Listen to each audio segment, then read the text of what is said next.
Welcome to A Women's Brew, where women talk about beer. In today's episode, we are fortunate enough to be speaking to Andrew from Three Hills Brewery.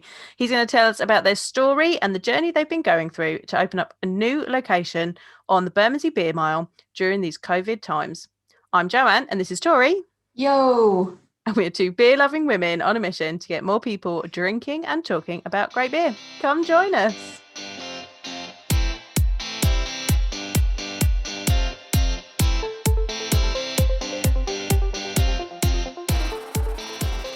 Right, so today we have got the lovely Andrew from Three Hills with us. Welcome to A Women's Brew, the podcast. Thank you for coming to talk to us. Thank you for having me. You're welcome. It's exciting. It's the first time we've you're our first guest. Yeah. Wait. Oh, I didn't realise that. Yeah. Cool. Yeah, we've got special now. Yeah, no, that's good. Yeah.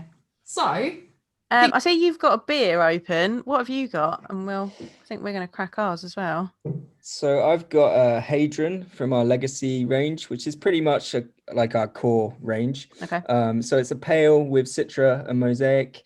Not like super hazy or anything. It's kind of like a good session beer. Sorry, Siri went crazy. I think when every time I say session, Siri comes up. Oh, don't worry. Every time we talk about and when we do our outro bit, we'll be like, "Oh yeah, on your." We used to your smart. Yeah, we used to say. So now we have to say the smart speaker. Right. Yeah, they start talking, and we're like, "Shh, we're busy." Yeah. Do you want me to do that again? Or... No, it's fine. We can edit. No, we can edit it. It's fine. Or leave it in. We'll just leave it in. Cool. Yeah. The first one, Yeah. Cool. Great. Citra and Mosaic, moderate bitterness. Maris Otter malt with some carrot pills. It's just a nicely balanced 4.8% fridge filler. Nice. Basically. Sessionable. Yes. So we've got your forbidden fruit yuzu sour. I'm super excited about this one. I love a bit of yuzu. Yeah, it's a great citrus fruit. We tried a few beers with it in, and when I was in Asia, I drank quite a lot of it in various soft drinks and stuff. So we wanted to make a beer with it for quite a while, and we did two at the same time. So brilliant. Forbidden Fruit is a quick mix firm it's got a special yeast strain in it that produces lactic acid. And when it reaches your desired sourness, you then add another yeast strain which ferments out the rest of the sugar. So that was one of them, and the other one was a long mix firm. So we kept it in the tank for 6 months, fermented it with Kveik, lactobacillus, loads of different strains of Brett, and then we conditioned it in the bottle for 2 months, and that will be released in February. So, we planned to release them at the same time, but it just took a little bit longer in the bottle than we anticipated. So it's unpredictable, as I keep telling Tori when we talk about these things. I was like, you can't. Sometimes you got to leave it a bit longer. That's it, especially when it's cold. So the weather changed as we were conditioning it. Oh no! And, it was a bit of a story. So we had a pallet of champagne style 375ml bottles coming. They got lost on the pallet network. In that week that it took to get a replacement pallet, the weather changed completely. And meant that we had to house the beer for a little bit longer. But it's ready now and it's tasting great. Even nicer than the yuzu. Well, there's more love put into it then. You've had to care for it, nurture it just a bit longer, so it makes it even better. It's got its own dedicated room in the warehouse with a heater on it at 20 degrees. We had it at 30 degrees for a little bit as well, so it was super nice. Go in there and hide from the cold every so often. Oh, that's brilliant. I feel like I would just sit in there. I like a warm space, so this is where I'd be moving a desk in there. This is where I work now. Definitely looking out for that one. And then we've both got a different one of the I keep saying it wrong, BPAVKs. I've got the hazelnut praline, which craft beer pinup kindly sent to me because she had an extra. Thank you, dear. Yeah, and I've got the fudge brownie, so I'm really excited. And speaking of the new beers that are coming out, I really want the s'mores one. So I'm ordering, and then when the s'mores one drops, that's going to be like another order straight out. I want that so bad. Love a good s'mores. So I checked and I was like, I don't see it yet. I think it's on there now. We might have it there. Yeah. Ooh. So that one, Cherry Bakewell and Pomerol barrel aged BPABK, which was probably our best one that we've done so far. Yeah, just like loads of wine, vanilla, and still like the body of the BPABK. Sometimes it thins out a little bit in the barrel, but yeah, that one was particularly good. But fudge brownie and hazelnut also. They all sound amazing. They all sound like so good. You just need to put out a pack that's like all of them. Like that's what, just get all of them. And then amazing. It's absolutely amazing. We should definitely do that. I might have to do that. I've poured mine already, Joe. I was keen. All right. So I should do mine. Do you want to do us, Andrew, your elevator pitch for who Three Hills are and who you are, in case people don't know? Yeah, for anybody that somehow doesn't know still, tell us about. Well, we're pretty small. So we're a small batch brewery. We have a HQ in Northamptonshire. We started in my family home garage. We put a little canning machine in there, and we've been going for about 4 years now.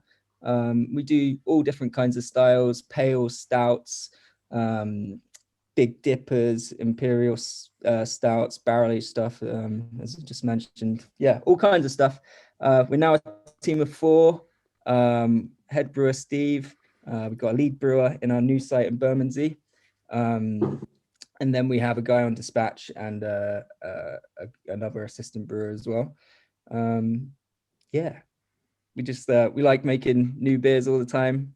Super experimental, using all kinds of different ingredients, whatever we can get that's high quality. I didn't want to cut you off, so I was holding it in, but this is really gorgeous. It's lovely. I was like, I took a sip and I was like, this is so nice. And then I was like, but I have to let him keep talking. I was like, I cannot cut him off just to tell him that is really nice. But this is really nice. I really like this. I didn't know how many floors we were going up in the elevator, so I just kept it going. But maybe we should have done a more concise one. That's fine. No, that's perfect. That is absolutely. I feel like I'm gonna use that from now on. Next time someone says elevator pitch, be like, how many floors are we going up? We go 2, 4. What is going on? Check first. That's the way to do it. Yeah. No, this is absolutely gorgeous. With the 2 different sites, I've got a question. The 2 different sites. So you brew out of both of those sites then? Yeah. So we've got a 3-barrel brew house in the garage that we can brew twice a day on, and then we have a 6-barrel brewery in the Bermondsey site. So we took over that site from Affinity Brew Co, and before that Partisan were in there.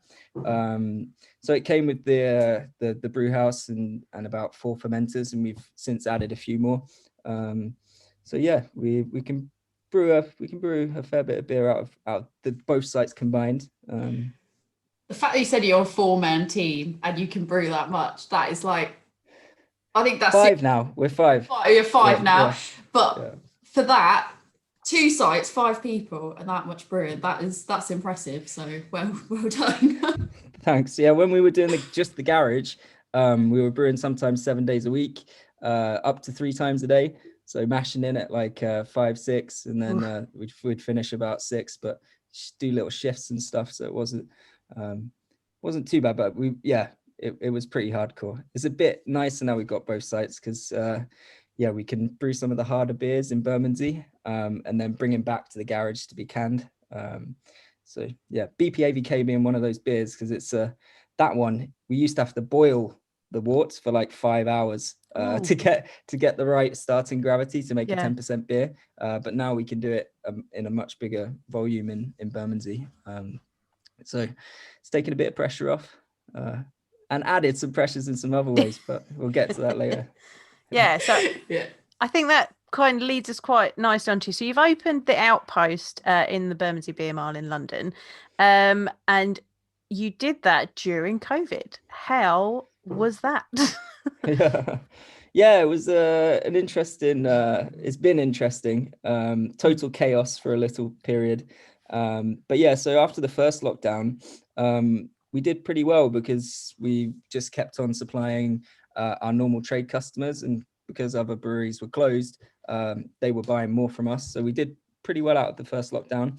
And yes, then summer came and we were super full of energy, excited, and thought, yeah, let's go for the second site. And then we did the first brew on August the 18th, 4 years to the day that we did the first brew in the garage. Oh, wow. Yeah, so it was a nice little anniversary kind of thing. Yeah. But then shortly after that, obviously the second lockdown and the third lockdown. So we have hoped to we'd hoped to open as a tap room, but yeah, that's all been delayed.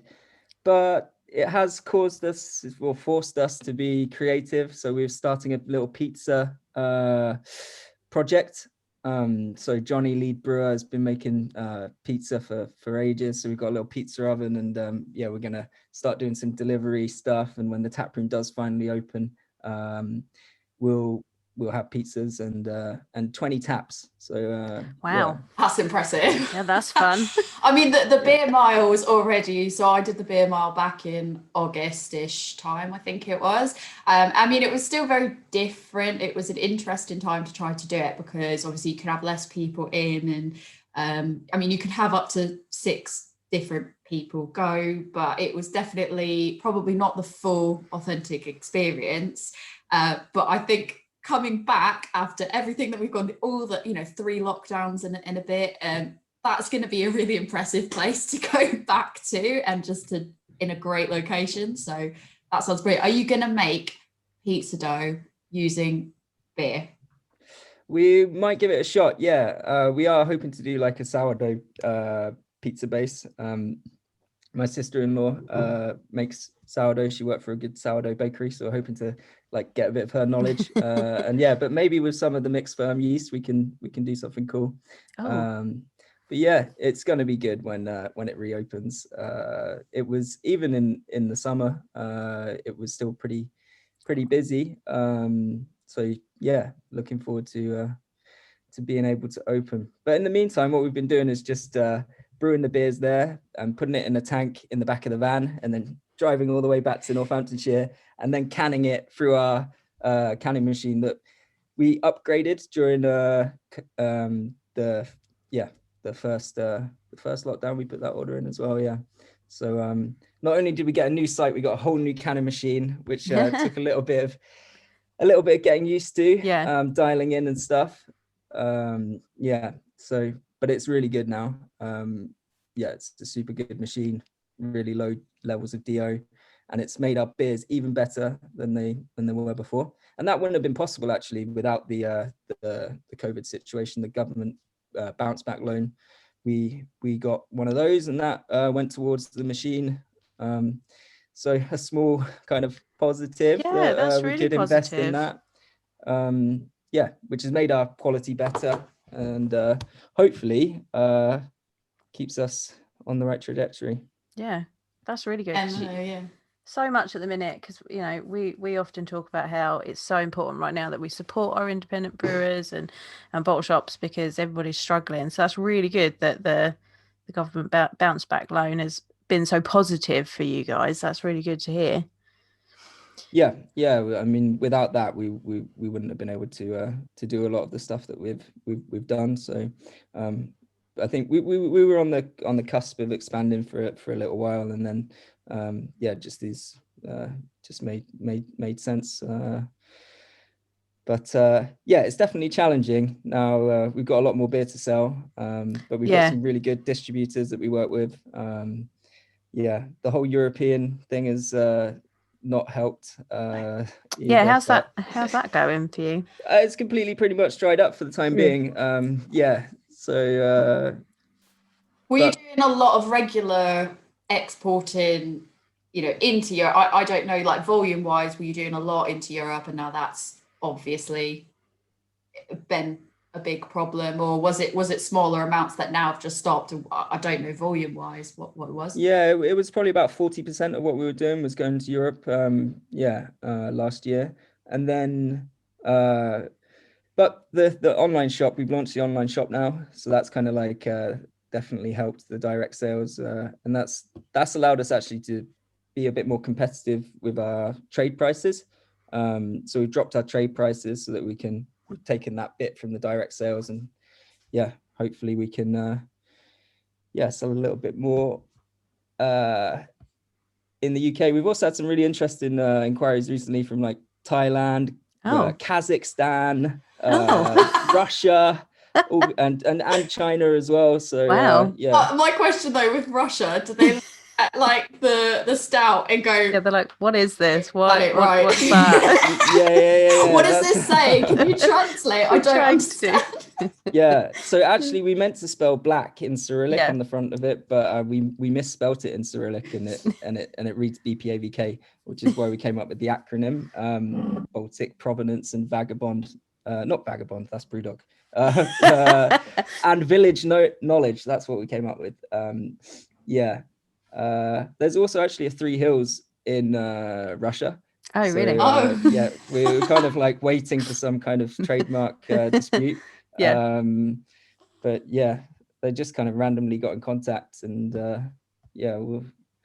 think they like the strong stuff, so we'll see if we can get some over there. Yeah, you could do like a collaboration. It'd be 6 Hills. You could do a 6 Hills collaboration. Yeah, 3 times 3. Yeah, 3 times 3 hills. 3 cubed. Nice. I like 3 cubed. That would be a good one, I think. I guess when you guys were opening up the Outpost, like, what was the most difficult part? Like, were you able to travel there regularly to oversee things, or I mean, were there any big issues with the actual opening itself of it, or was that more or less all right? So it's about a 1 hour and 40-minute drive from where we are in Northamptonshire. So yeah, it's a fair bit of driving going up and down. But we've just been doing the social distancing and making sure we're following all the rules. Not really interacting with anyone when we're down there. So yeah, it's been all right travel wise. It's just really we'd hope to get the tap room open, but it has given us more time to think on other aspects of what we're doing, so dialing in the brew house, and it's all gonna fall into place. I think maybe if we'd had to open, if we could have opened the tap room, we would have rushed it a little bit, so at least now we're just focusing on the beers, and by the time May comes around, if it's going to be May, fingers crossed. Fingers please crossed. We're all getting bored at home, please. We should be fully ready. One of the big problems has been we ordered a load of tanks from China, and they take about a month to make, and they're all ready, but the price of freight is like quintupled since they've been produced. So they're now stuck in China until after Chinese New Year. But again, it should all fall into place. We'll have them by May. So when everybody hopefully comes down for the soft opening, we'll have some nice shiny tanks. Well, that's it. You can have a christening of the tanks when they get there. Yeah, so it'll be time appropriate. Like the site has a mezzanine that pretty much covers the whole footprint. So we haven't really got very much height apart from, but we've got a little bit. So we've created these 4 meter long tanks that are like 1 meter wide. So they kind of look like torpedoes. So we've got two of these torpedo tanks, and some other conical ones. That sounds like it's going to be really cool to see, though, just the space, especially like in London in general. You don't tend to get the multi-layers or anything like that there, so that sounds like already it's going to be an interesting space, really. Yeah, we've got a fair bit of space on the mezzanine. Like we've got 2 pianos up there. Oh wow. We've got a converted piano with 7 taps in it, and some old like antique chessboards, and it's like lots of plants and stuff. Should be a cool little spot to come and hang out on the weekends, and we're going to be open Thursdays to Sundays, we're thinking. So sounds really cool. Are you going to have someone playing the piano, the one that isn't a tap? It hasn't got taps in it. Yeah. We're hoping. That would have been double good if you did taps and someone could play the tap piano. That would have been like 2 for 1. at the same time, pouring pints and going playing. like this. Yeah, one of them's like really out of tune. But there's one that plays okay. But yeah, like we well, basically I just thought, it'd be cool to have a couple of pianos. Why not? Why not? Right? Why not? If you can, why don't you? Yeah. It's nice. Get people listening to piano music rather than fiddling on their phones. Right. I underestimated how heavy pianos are, though. Yes. So originally we thought we'd put 9 up there because there's a lot of space, but after like lifting 3 pianos up the stairs, that was enough. Did you do the movement of the piano? Yeah. So 4 of us lifted these pianos up these pretty steep stairs. That was definitely felt pretty sore the next day. Yeah. That is impressive. I would have been like one step. Oh, it's not gonna work. We should just leave it here. This is a really good spot for it. Yeah, we got 2 of them up there, and then a very kind dude from the road brought his forklift along and got the 3rd one up there. Yeah, there we go. Yeah, like you could have come 2 pianos ago, mate. Yeah. We're all like dripping in sweat. Like, yeah. You didn't need the gym that week. No. I'm really excited about. I'm excited about the pizza that you're talking about. I'm still thinking about the pizza. So like, I love the whole like beer and food pairing situation, and I love pizza. So like the idea that you're now not only honing your craft of beer, you're also honing a craft of like really good pizza. That's going to be an absolute treat as well. Like I'm fixated on the food aspect of it. So that sounds exciting. And yeah, the pianos with the taps, that sounds like just really unique. Like you don't see that kind of thing often. So that's a really unique thing to have, I think. So well done for the creativity. Thanks. Yeah. So we got the 7 taps upstairs, and then a cold room at the back with another 7 taps, and then another 6 taps. So we're planning on having like a load of guest beers, some natural wines, probably some weird soft drinks as well. We like a weird soft drink. Weird soft drink. Yeah. You know, sometimes you need a little palate cleanser. Yeah. It's good as well because it will also appeal to people that maybe if they're going out with friends and the friends don't really drink that much, it's a bit of an interesting offering to say, oh, we can go here because it's got beer that I like, it's got pizza that guy likes, and it's got soft drinks that this guy might like. So it's that's a good strategy, I think, for sure. Covering a lot of bases, the piano players, the chess players, the oddly specific niche groups. Yeah, that's it. Yeah. Old school chess players will definitely want to go there for sure. Yeah, I hadn't even seen the Netflix Queen's Gambit thing, but apparently, it's chess is big now. All the rage now. Yeah. That's it. You could have a Queen's Gambit party or something like that. There's your opening party theme there. Yeah. Yeah, to be fair, I watched Queen's Gambit and she plays piano. She knows how to play piano as well. So there you go. You've got 2 in 1. You've definitely nailed it. You can get niche market. We're on trend. Yeah. Yes, definitely. With the Netflix. Trend setting, actually, because you probably did it before that was popular. So well done. You're a trendsetter. Thanks. Right, this is taking a random turn onto pianos and chess. Welcome to the podcast.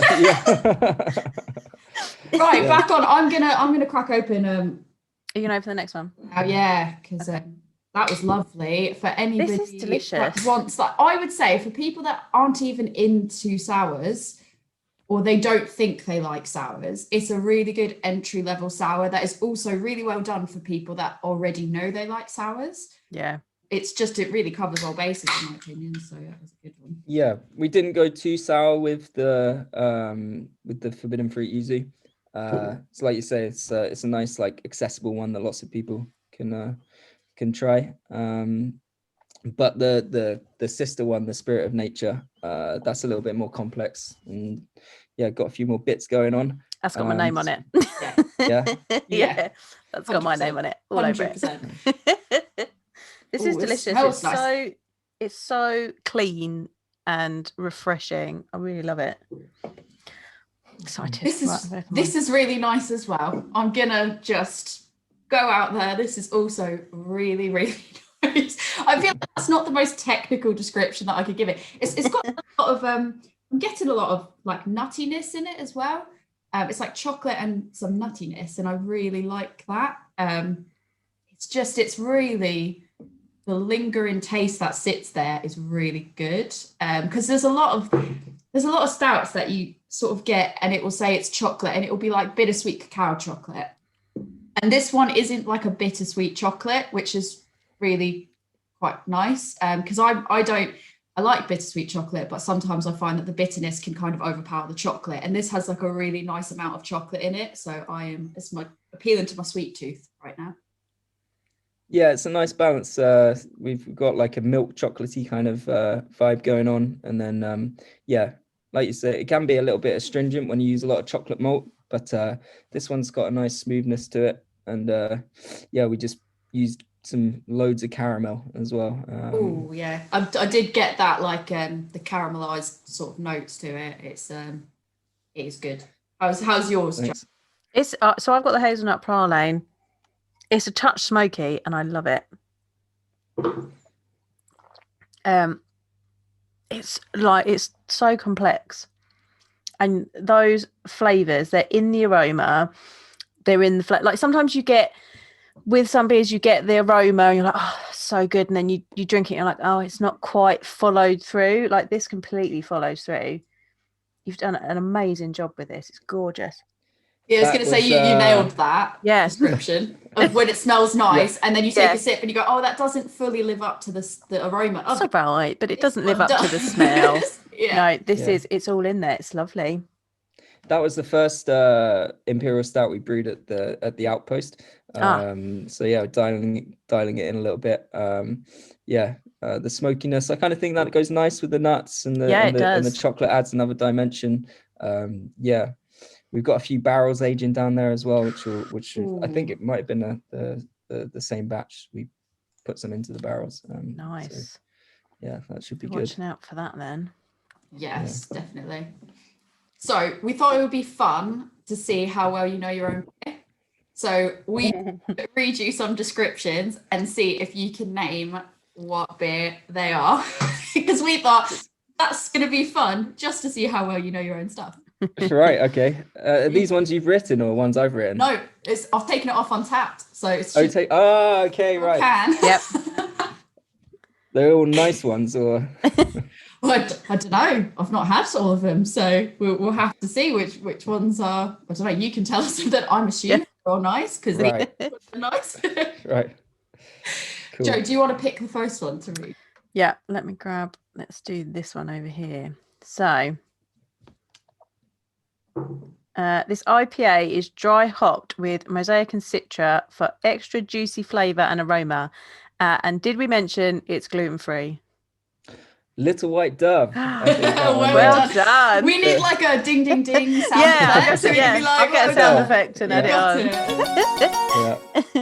The gluten-free bit gave it away. So, did it? I nearly didn't say that bit. To be fair, I thought we'll do it easy. We'll start off easy. I was thinking it was Hadrian to begin with, because we do use that Citra Mosaic combo quite a lot. But our gluten-free range is all inspired by birds. So we have one gluten-free lager, Low Flying Pigeon, and then Little White Dove, the gluten-free pale, and then one Sweet Swallow Sings, which is a like cherry saison. And they're all like lowish ABVs as well, about 3.8%. Why'd you pick the birds for that, out of curiosity? Was something the birds, like it felt right? Or?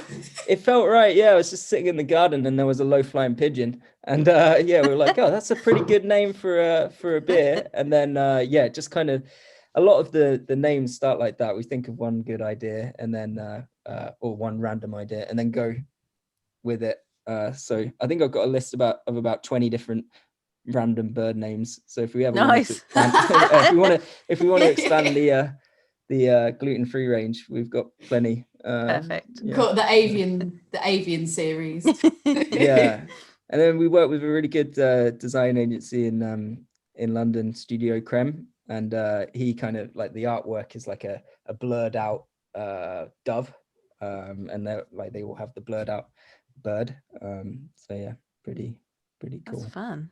Yeah, the forbidden fruit artwork, for anybody that's watching the video, I quite like how the artwork on this one's been done, because it's got the fruit on it, it's got a yuzu sort of sliced in half. What I really like about it's very clean and very modern, and I like how clean and modern it looks, because I think a lot of times you either have really, really plain labels, or you have labels that really try to sort of outdo itself in really like big bold colors and stuff, which can be really nice. What I really like about this is it gets the point of what you're going to drink across, and it's very clean lines, very appealing. So well done to whoever designed James.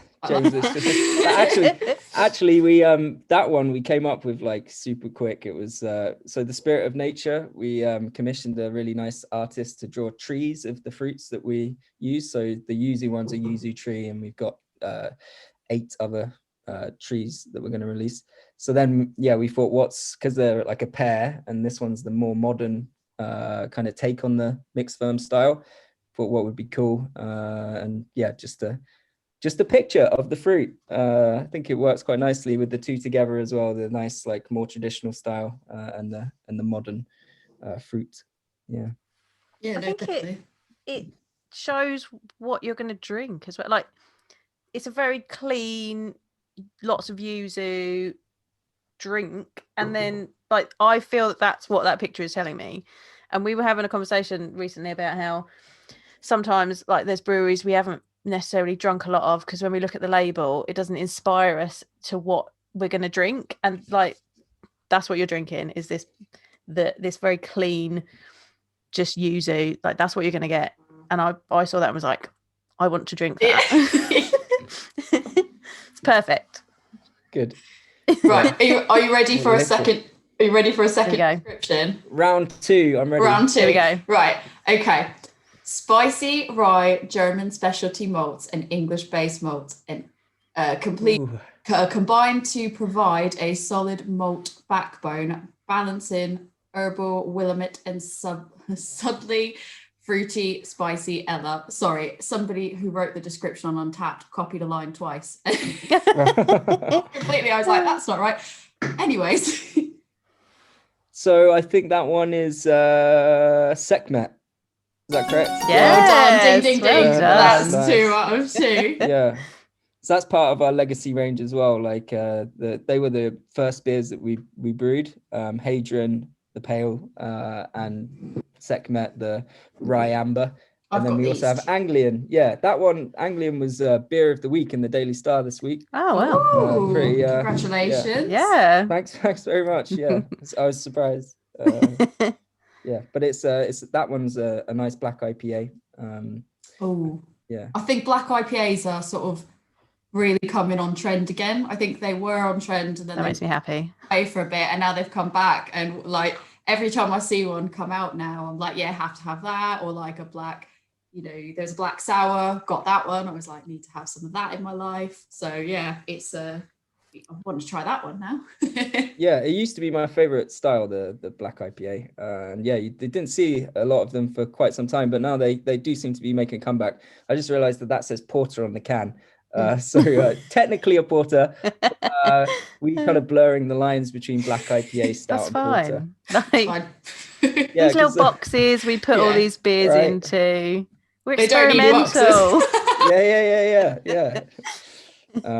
We did call it a dark ale for a little bit, Anglian dark ale. It's the only beer that we brew using, we don't put any minerals into the water, so it's completely Anglian water. So we got really good water for our black IPA style. So yeah, it's a nice one, 5%. Recommend it, and the Sekhmet and the Hadrian. I have to correct those after this. After recording, I'm just going to go crack those because they've been sitting in the fridge ready to go. So I'm ready for it. But do you want to do, Joe? Do you want to do? We've got 2 more for you. Do you want to do the next one, Joe? Okay. Let me look at where we want to do this. So hopped, bio hopped, and dry hopped with Mosaic BBC, Cryo Mosaic, and Citra BBC.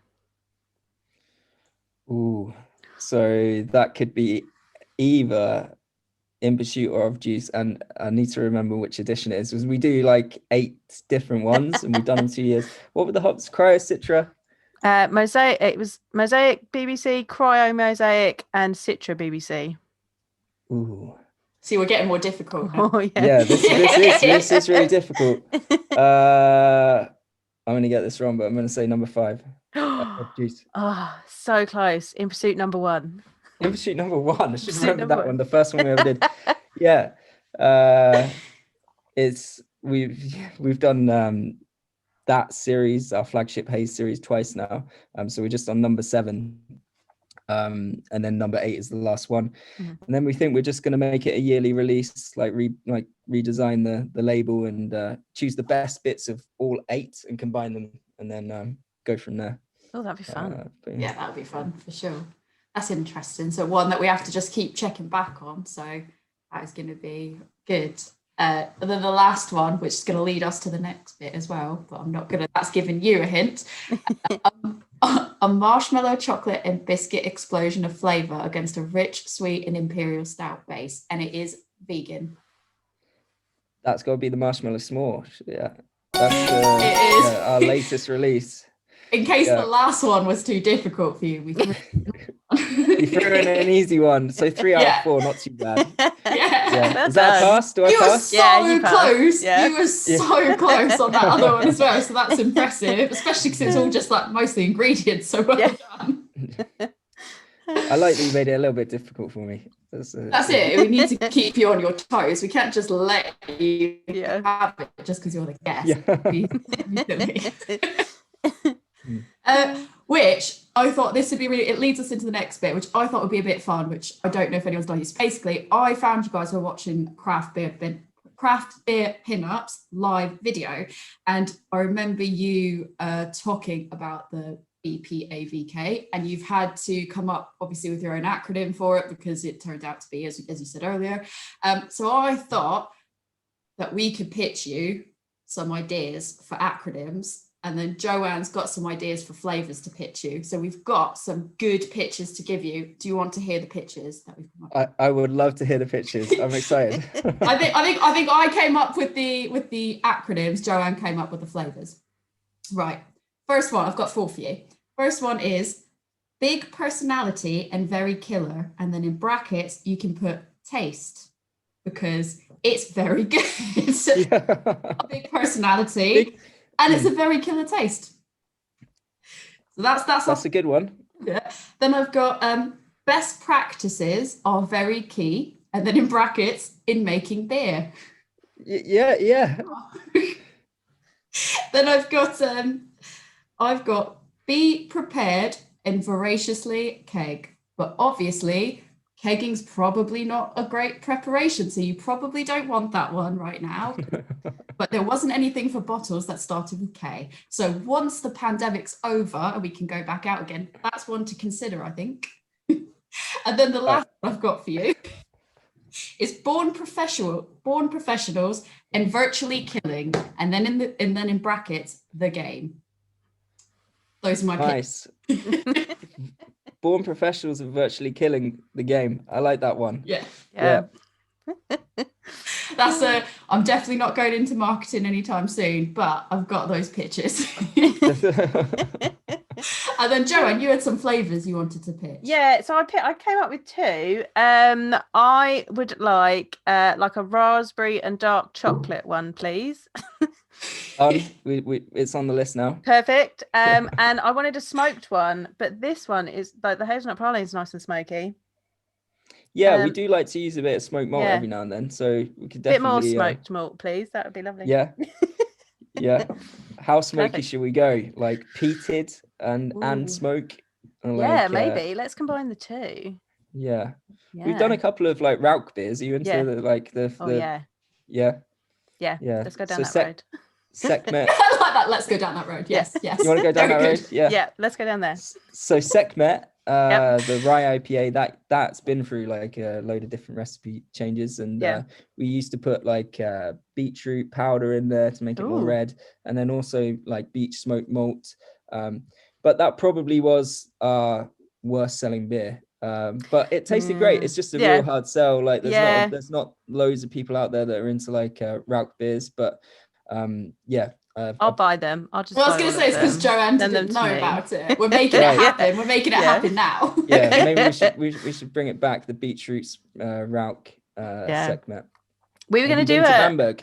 No, I haven't actually. Have I been to Bamberg? Yeah, I like that you've got. Wait, I have to think. I think I went to a market there. I did. So I used to work on cruise ships, so I've been to random places. And I think we did pop to a Christmas market there for like half a day. So I didn't get to go to any breweries, but the best smoked breweries. I'm sure you know the Schenkler and the Special. Yeah, and they do like a bock, smoked bock at some point in the year, and it's just off the scale. All smoked beer fans head to Bamberg. And there's like 10 travel destination now, isn't it? Although we can't even go anywhere. So no, we can't go anywhere. I know we keep talking about places that we want to go to. Yeah, we keep going like, when this is all over, when we're going back, dream. Oh, that'll be another place to go on the list. It keeps us going. Yeah, it's good having like a beer as a hobby, because everywhere you go, there's always breweries to visit and literally new styles to try and like friends to make. It's good. That's I've gone to Tokyo, Japan as a whole twice. We're supposed to go a third time, but obviously pandemic couldn't happen. And then Omnipolo opened up a location in Tokyo. I was like, well, now if I go back, now I can justify it, like, I've got to go to Omnipolo tap room in Tokyo. That'll be quite good. And I'm thinking, where else can I justify travel to? What other tap rooms? You got to plan your holidays around breweries and tap rooms. Like, that's how it's done. That is actually how I plan my holidays. Food and beer. What's the closest food options that I really want, and what's the best beer options that I really want? That's how I plan my holidays. Japan sounds like a good choice. They've got a Mikkeller there as well, I think, they've got some really amazing craft places. I think that they are sort of, it feels like, and this is coming from my perspective as I've born and raised in the US, I feel like UK is sort of slightly behind, but really catching up quickly to the US in terms of craft beer. And then sort of the more towards Asia you go, like Asia or Japan anyways, is further behind than the UK is, but they've rapidly picked up speed. So like the last time I was there was a year after I'd been the first time, and even from the first time to the second time, there were so many new craft places that had opened up, and it's all just like incredibly crafted, well done stuff. And I really recommend Japan for craft beer, surprisingly, because they're obviously not known for craft beer, but there's a lot of really good spots there, so definitely worth just to go. There's so many good ingredients out that you can use in Asia as well, like yuzu being one of them. We've got pomelo planned as well, like Asian grapefruit, so that's going to be a forbidden fruit and a spirit of nature, so looking forward to that one as well. Nice. That's nice. That sounds really good. And Sichuan peppercorn, we're gonna do a Sichuan peppercorn triple, Mala triple, and a Chinese red date brown ale. Ooh, that sounds. Sounds so unique, and it's unique, but it sounds so nice. It's stuff that I think I'd hunt down, because I'd be like, well, now I'm really interested to know what this is going to taste like, because no one else is doing that. There's just so much you can do with the Asian cuisine, and one of our best beers I think was Thai PA with lemongrass, ginger, kaffir, lime, nice like 5.2% pale, so might have to bring that back at some point. Yes, definitely. And I think for when it comes to summertime, we can all go back out again. My suggestion to the flavors of BPAVK, can you do an ice cream one? An ice cream, so all of our beers are 100% vegan, so we could maybe try and do like some kind of oat milk vegan ice cream. Like just ice. Just ice. What other flavors have you got? Sorry, so we've got chocolate, raspberry. That was the two. That was the two. Cool. And a vegan ice cream. Basically. A vegan ice cream, yeah. And then if you can do a pumpkin spice, which you'll never. No one in this country wants to do pumpkin spice. I was surprised you hadn't said it, actually. Yeah, we I like a pumpkin. We're massive pumpkin spice fans. I never say it because I get shunned by everyone that I say it to, and that's why I can only say it to you, Joanne. Yeah. I'm not a pumpkin spice. I can only say it to you because you won't shun me from the community. I won't shun you either. I think it's difficult to get the balance right though, because you can so easily overspice it, and then it just tastes like totally weird. Probably still drink it. Yeah. Probably still like it. Yeah, but that is a style that's it doesn't seem to get very much love. Should get more love. We'll do one for Halloween this year. Hey, yes. And we will 100% buy it. We will 100% buy it. We did an episode on seasonal US versus UK, and we got all the pumpkin spices we could. We were so surprised on how many people did pumpkin spice this year. We were like, this is incredible. No one's ever done this like in the previous years. You've maybe got like one or two. And we'll do it again this year, see how many come out. And if you guys do one, we will definitely get it. Because every time we see a pumpkin spice or a pumpkin beer, we're like, yeah, get that. We'll try that. Awesome. Cool. Yeah, it'd be good to see how it pairs up against the American counterparts. Yeah. We always find that if you think you've added too much cinnamon, just add a bit more cinnamon. Yeah. We found out if you think there's enough cinnamon, just go a little bit more. I'm experimented with a bit of cinnamon before and clove. I made like a Christmas pudding clove. Thing, and gorgeous. It was pretty nice, but you couldn't drink very much of it. Too much spice. But I think we'll work on the right level, and maybe you can help us out. We'll we'll take test batches and give you feedback. The thing is, Joanne brews. She does home brewing, and she home brewed a pumpkin spice beer for us. She did a pumpkin double, and she did a pumpkin spice beer for us. So like, I can just come in and be the American taste buds, help with the brewing, and that would be like an exciting day. Yeah, sounds like a good collab. We should. You could teach us how to do the pumpkin beers. Yeah. Done. So signed off in the diary. So I guess that's kind of everything we have. Is there any final thoughts or any plugs you want to do on your side, Andrew? For Three Hills? Just plugging the tap room really when it can be open, and we've got our online shop up and running. It's the second month now. We're releasing stuff pretty much every week.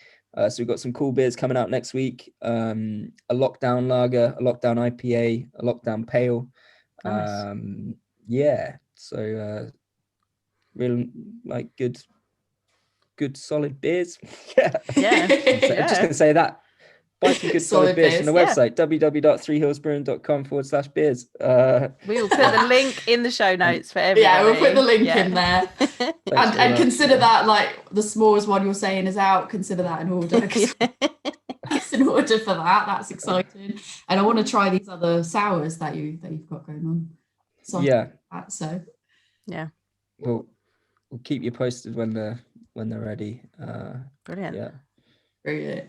Well, we won't take up any more of your time. We appreciate you coming on. That was really appreciated. Yeah, thank you very much. It's been lovely. Thank you guys. Yeah, I feel I was a bit all over the place, but no, don't worry. That's what our podcast is about. Don't worry about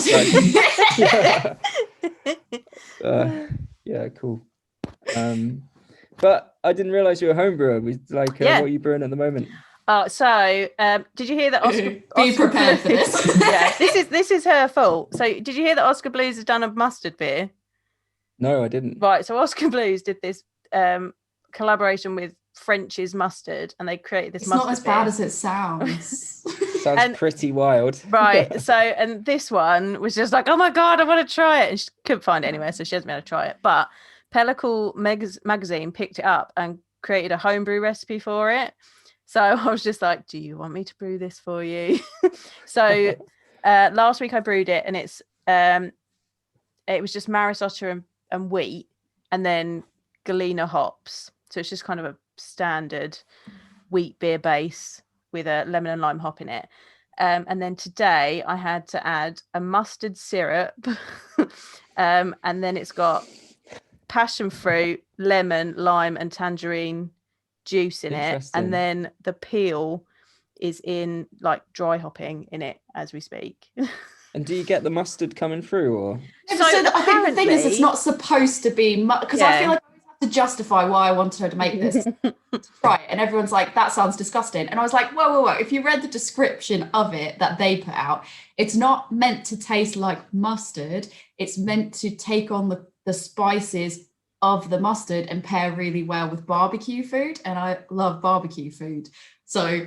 I was like, guys, if you read the label, it's not going to taste like mustard, I promise you. But no one believes me. We're going to see how it comes out. So it's like, because it's supposed to be like a fruity wheat beer with this kind of mustard spice heat in the background.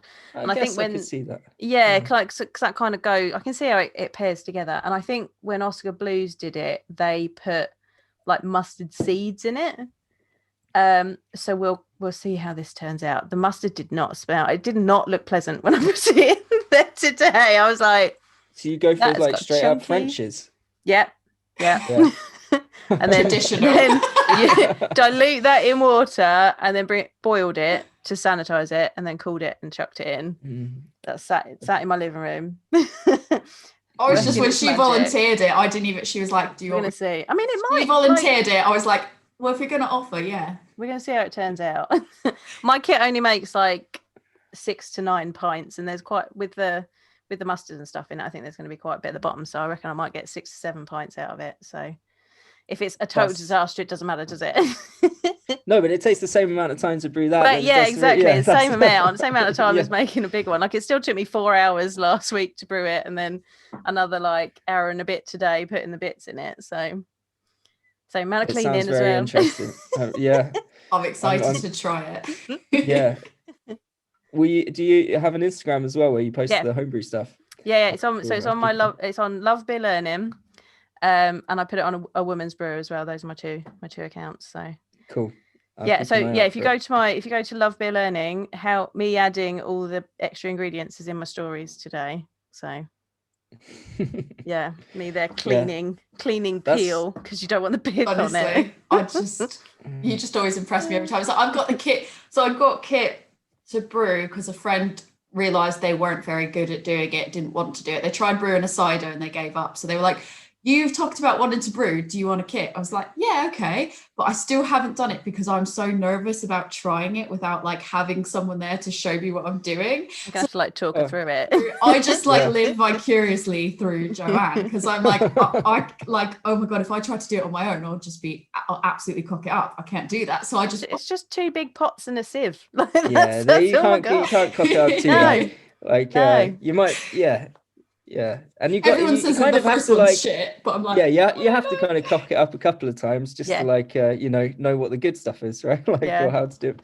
Yeah, my first fermentation was like this like apple wine. Like my brother bought me a kit, and I did this like apple wine, and it smelled like feet and tasted like petrol. And then I think I just whacked like a whole bottle of cognac in it and some raisins, and then we just served it at Christmas, and it was did the job, cooled it down to like 0 degrees. And, all you gotta do is just figure out where your pivot is. Yeah. Just go, how do we pivot? This didn't work. Okay, if we do this with it, that'll save it. That's fine. Honestly, a lot of it is blending. Like we just do a lot of blending. All of mine have been drinkable. Like they've all been drinkable. No, the pumpkin was really good. You like my pumpkin one. I really liked both the pumpkin one. Both of them did. So I've only ever done hot all grain. Like I didn't start with like extract or anything. And actually I had to go, people kept talking about it when I was looking up recipes and thinking, I was like, what's malt extract? Because I used it, the kit that I had was all grain. So I was just like, but you put your grain in and mash it. What's this extract stuff? And so, worked all of that out. And at one point I was just like, I'm gonna give making my own recipes a go. I did do a cherry stout, but I mistakenly used a barley wine recipe and it came out at 15.6%. Nice. I was like, this is a lot of malt when I was trying to sparge with my little sieve.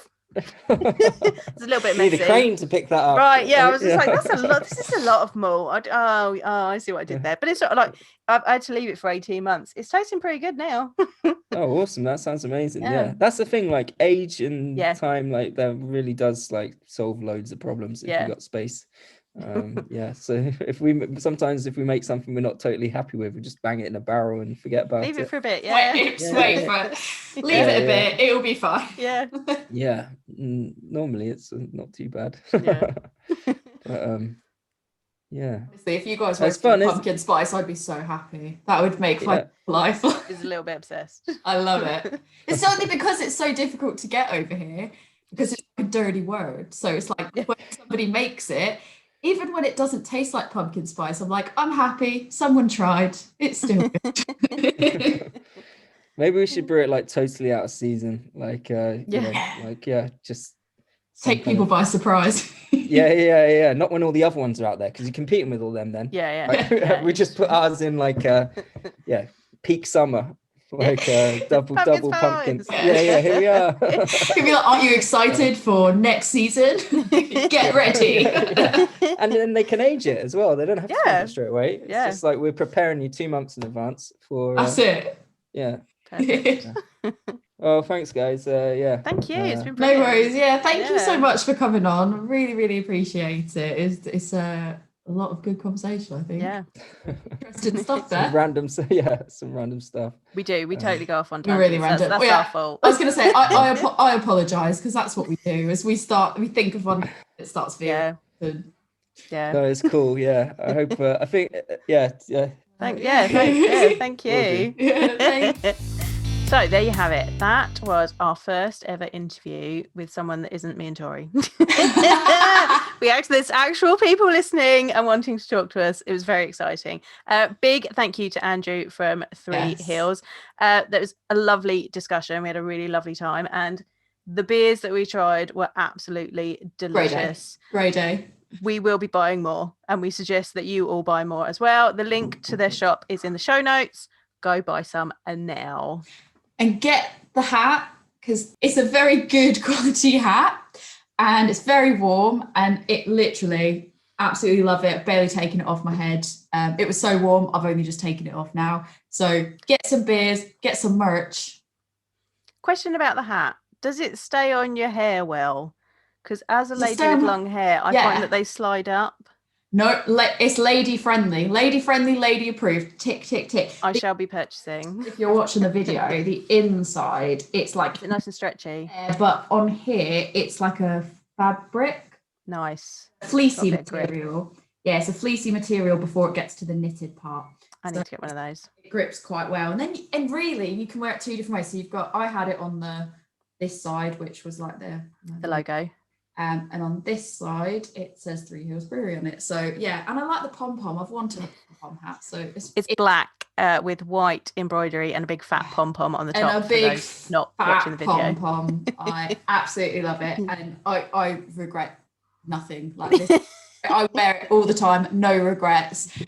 So when you're going anyways to pick up some of these amazing beers that we just spoke to Andrew about, get merch as well. Because, you want to be decked out, don't you? I need a t-shirt to add to my t-shirt game. Yeah, you need a t-shirt, for sure. Because what else are you going to do on Beer Shirt Friday? Right. Wear a Three Hills Brewing beer t-shirt. That's what I'm going to do. Yep.